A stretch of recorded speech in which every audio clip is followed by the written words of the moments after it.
I've just pulled the Suzuki Vitara out of a load of nettles up on a farm near Millham in Cumbria, otherwise known as Royston Vasey. It's been sat for 4 years, looks absolutely knackered, but let's see if she'll run. The battery's absolutely knackered, but I've robbed one off a Ford Fiesta. It's half the size of the original, but hopefully it'll do something. Well, there's noise. The ignition's come on.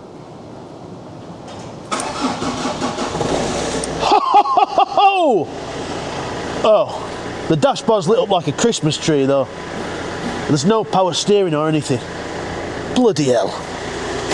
Ah, well, there's no alternator belt, so we'll start by ordering one of them.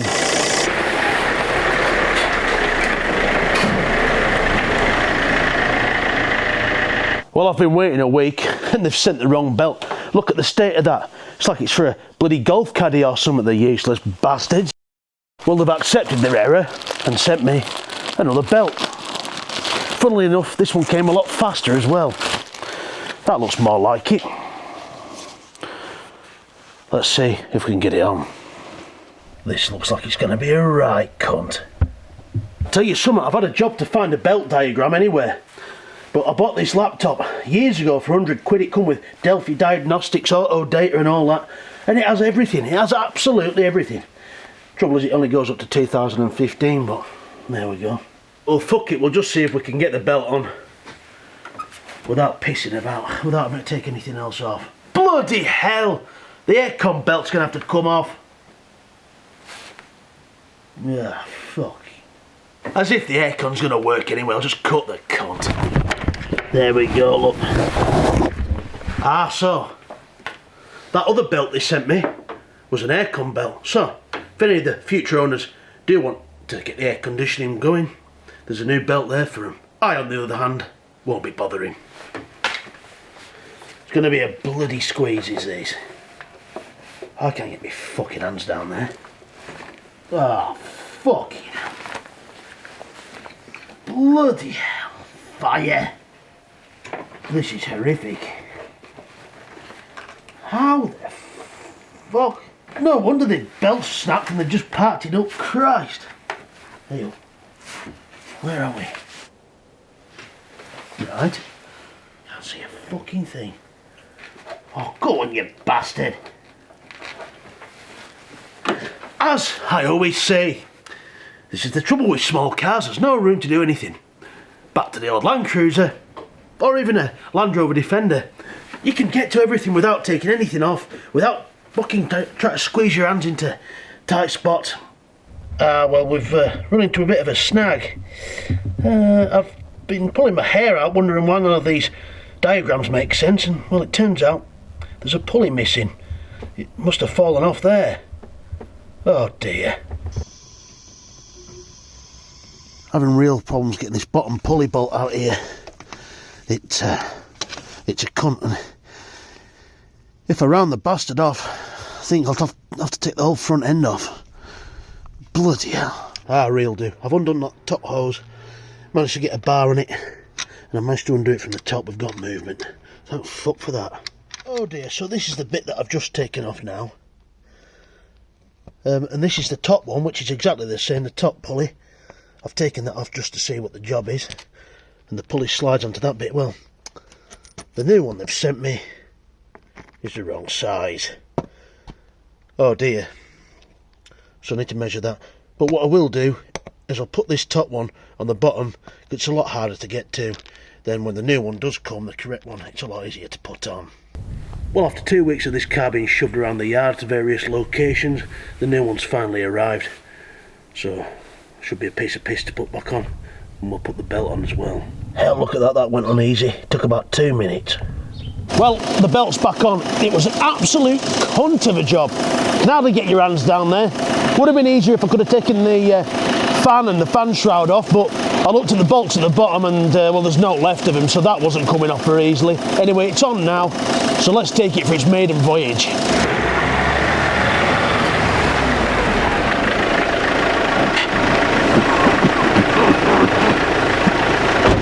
Oh dear, I've just taken it round the corner and, well, there's smoke pouring out of the bonnet. Fucking hell, where the fuck is it all coming from? Bloody hell! Right, I think it was a false alarm. The steam seems to have cleared out now. I think it was just because the bonnet's been left open for a week and it's probably just rainwater and stuff all over the engine. So let's carry on.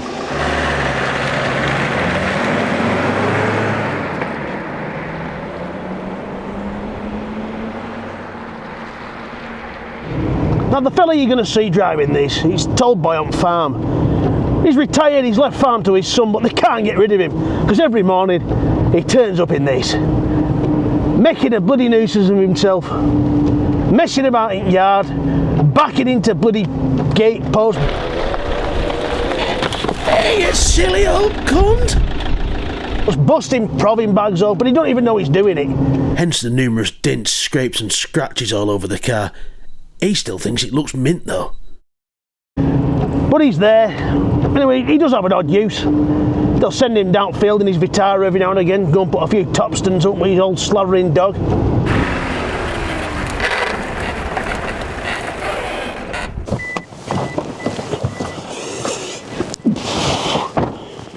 Yeah, it's been a whirling lake. And they'll sometimes send him down to auction with a couple of yows in the back of his old hobby Eifer trailer, so he has an excuse to go and lean on ring all day and tell other farmers how busy he's been. Oh, what was that? Oh!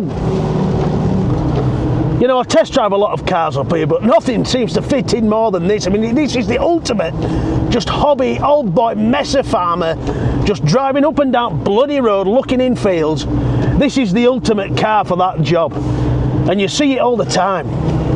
I just feel busy driving these. I just feel busy. I feel like I can just stop at any field and lean over a wall. And if anyone asks what I'm doing, I'm just checking on sheep. You know, they're not my sheep, but I'm still checking on them. Just busy.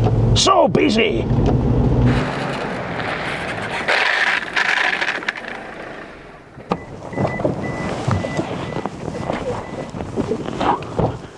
But some bloody good yells, them, like.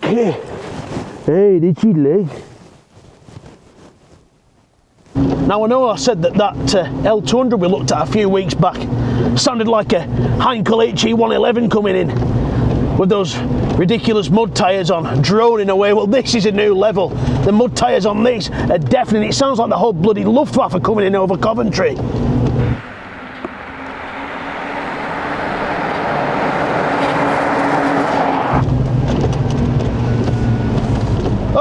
We've conked out! What the fuck? Bloody hell! Oh fuck! Oh fucking hell! Oh, what the fuck's happened here?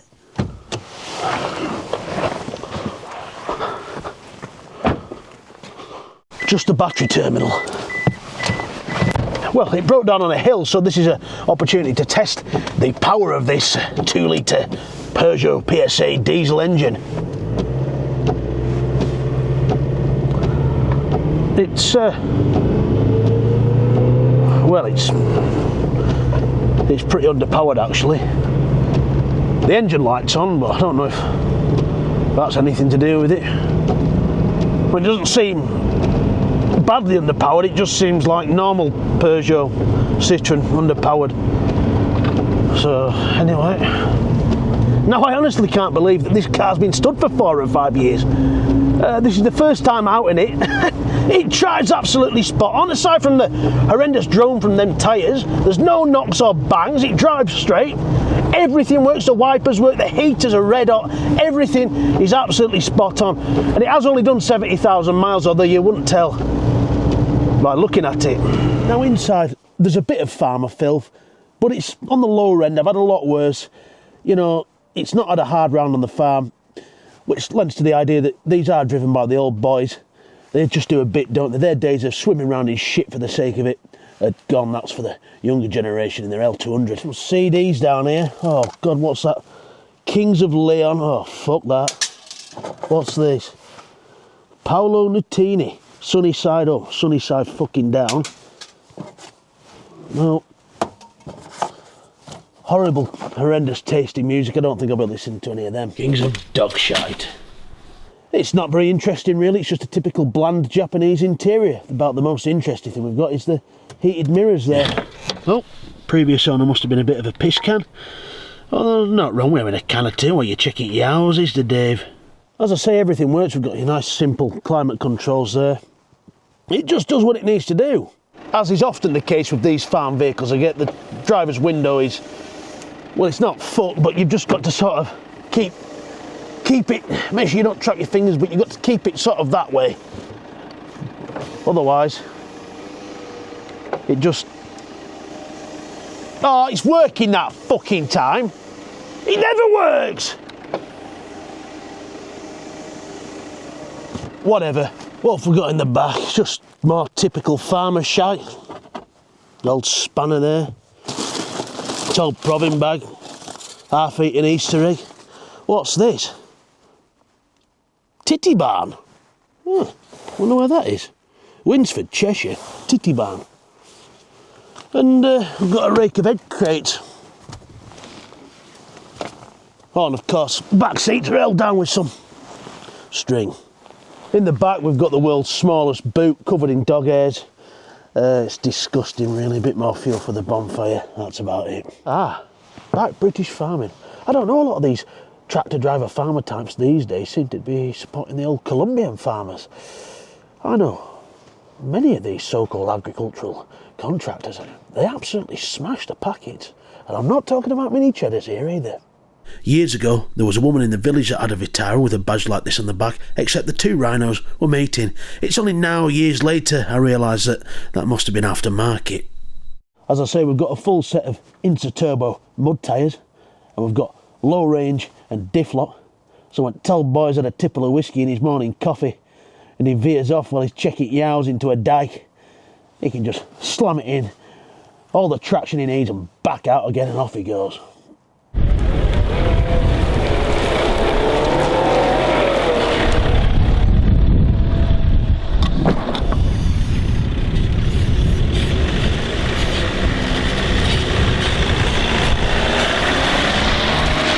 Right, now we've pissed about, let's take it down to the garage and see how fucked it is. See if it's actually worth trying to get through an MOT or not.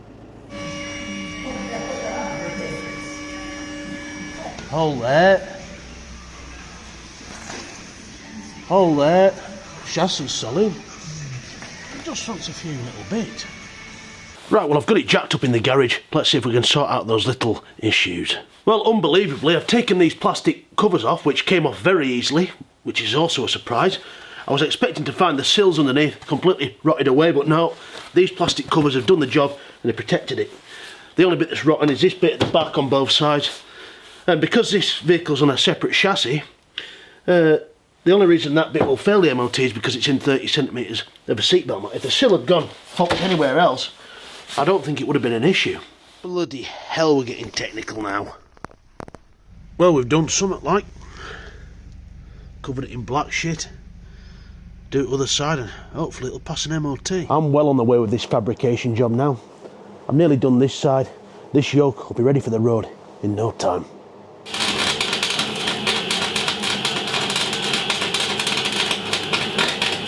Right, now we best find this pigeon that's just shit all over the Vitara. Ah, there's the bastard. Well, I don't know what I've done here. The battery light's flashing on and off, nothing's working properly, and it's not charging. Ladies and gentlemen, I think this is what happens when you don't listen and you don't disconnect the battery before you do any welding. I've never listened. I wish I'd listened now. I've fried the bloody car. Well, after charging the battery, the car's absolutely fine. The battery light's gone off, it's charging, everything's working, so we'll just forget about that. Anyway, this £250 Vitara has turned out to be quite a good car. I've done quite a bit of work on it, so I'm going to ask you 1,500 quid for it. Now, why anyone would go out and spend 30, 40 grand on one of those buggies, gator things, when they could buy this for 1,500 quid, I do not understand. It's probably the same size as a buggy. It's got heaters, it's got power steering, it's right-hand drive. It has your low range, it'll go anywhere that the buggy can go.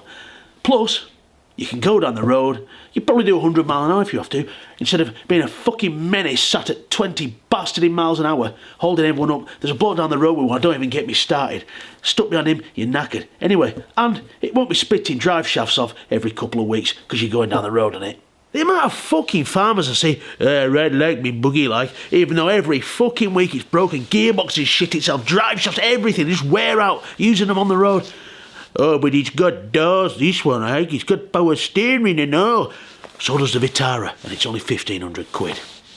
And don't forget, the Tommy Autos band will be playing at the Hogs and Effers in Bentham this Saturday. It's right next to the auction mart, so if any of you inbreds don't like leaving your farm, you know, be very familiar to you, it'll smell the same.